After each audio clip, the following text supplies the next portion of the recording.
Oscar Piastri increased his World Championship lead over Lando Norris after overtaking his teammate with then withstanding a late challenge from his title rival to win a wet-dry Belgian Grand Prix. After heavy rain at Spa had delayed the race for 18 minutes and then the first fall outs taking place behind the safety car, Piastri wasted little time in season lead by slingshotting past pole sitter Norris down the Kemmel Straight into Les Combes, the same move that Max Verstappen pulled on him to win the sprint. Piastri initial slender early lead on the wet, but drying track grew to 9 seconds when Norris had to wait an extra lap to pit for slick tyres and had a slower stop too. But whereas his teammate chose the faster but less durable medium tyres at his stop, Norris and his engineer opted for the harder compound, a move which potentially gave him opportunities to hunt down Piastri later on. The tyre difference ultimately allowed Norris to mount a renewed challenge for the win, but in the end, three small errors, one of them on the penultimate lap, allowed Piastri to relatively comfortably get home. Despite his teammates' hat-trick of successive wins, Piastri's sixth victory of the season moves his lead in the top of the standings to 16 points heading into the last race before the summer break next weekend.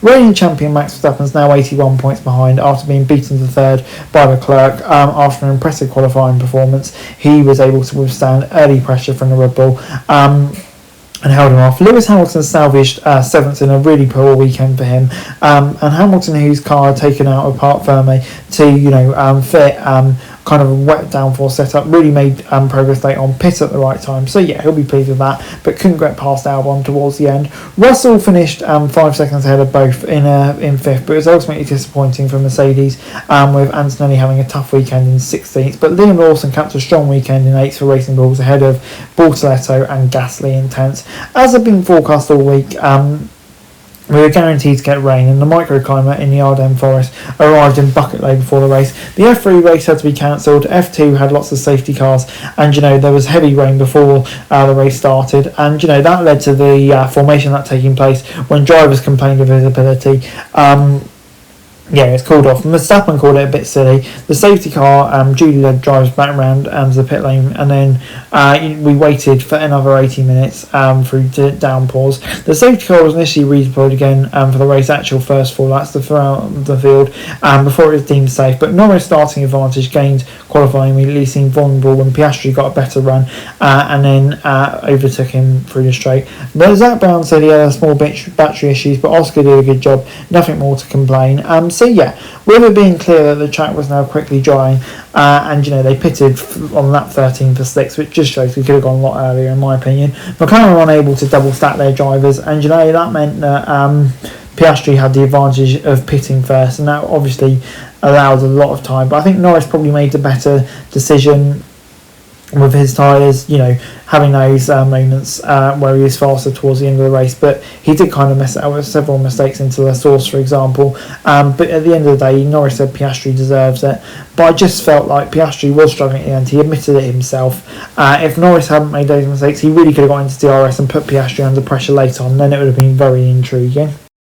And then before I go, let me run you through the classification for the Belgian Grand Prix, and it was Oscar Piastri who got the win. Big win for him. I think after a few wins for Norris to break the momentum, he'll be very, very happy with that. And in the second was Lando Norris. So I think Norris probably, he had the opportunity to win that race, let's be honest, so he'll be very disappointed with that. Leclerc in third. I think, he'll be very pleased with that. He maximised the result, did a really good job. Verstappen fourth, probably could have got Leclerc in the wet, and that may got in the podium, but the setup, I think it wasn't helped with the dry conditions, was it? Russell in fifth, lonely. I think Mercedes needs to work out what's happened to that pace. Albon sixth, what a brilliant job from him, bringing points home for Williams. Big weekend for them to stretch that advantage in fifth. Hamilton seventh, good recovery. I think it worked with that win at the start, called the pit stops correctly, etc., but then it also cost him later in the race. But Lawson in eighth, great job from him. Bortoletto ninth, Gasly 10th as well. Great job from them, all picking up crucial points for their teams. Oliver Beerman in 11th. I mean, he finishes 11th all the time at the moment. It must be so frustrating for him. Hulkenberg 12th, not really sure why he pit, that probably cost him points, to be fair. Tsunoda in 13th. Obviously, it sounded like they called him in too late, and that'd be frustrating because he was having a great race up until that point, but even then wasn't able to make much progress. Stroll in 14th. It was alright. That Aston didn't really seem to have much pace. Ocon 15th. I think there may have been an issue where they fitted him with the wrong tyre, which may have cost him. And then you've got Antonelli in 16th. And it's tough at the moment for Kimi, let's be honest, isn't it? So, I feel like he needs probably a bit of time to reset himself over the summer break and hopefully come back stronger. Before that, hopefully he gets a decent Hungary. And Alonso 17th, you know, the Aston didn't really have the pace. Sainz will be very disappointed considering where his teammate finished. Colapinto 19th, it's just not working out for him. What is it at the moment when you see where Gasly is? And I think he's going to be under pressure going into the summer break. And Hadjar in 20th, yeah, frustrating for him. I think he had a bit of an issue. It started really high up as well, so you know he'll be kind of ruining what could have been. That's it for this video. Thanks very much for watching. Remember to like, share and subscribe. Follow us on our socials, link in the description below for daily F1 news, meme and content. Subscribe to our other channels on screen right now, that'd be greatly appreciated. Thanks very much for watching. Peace out.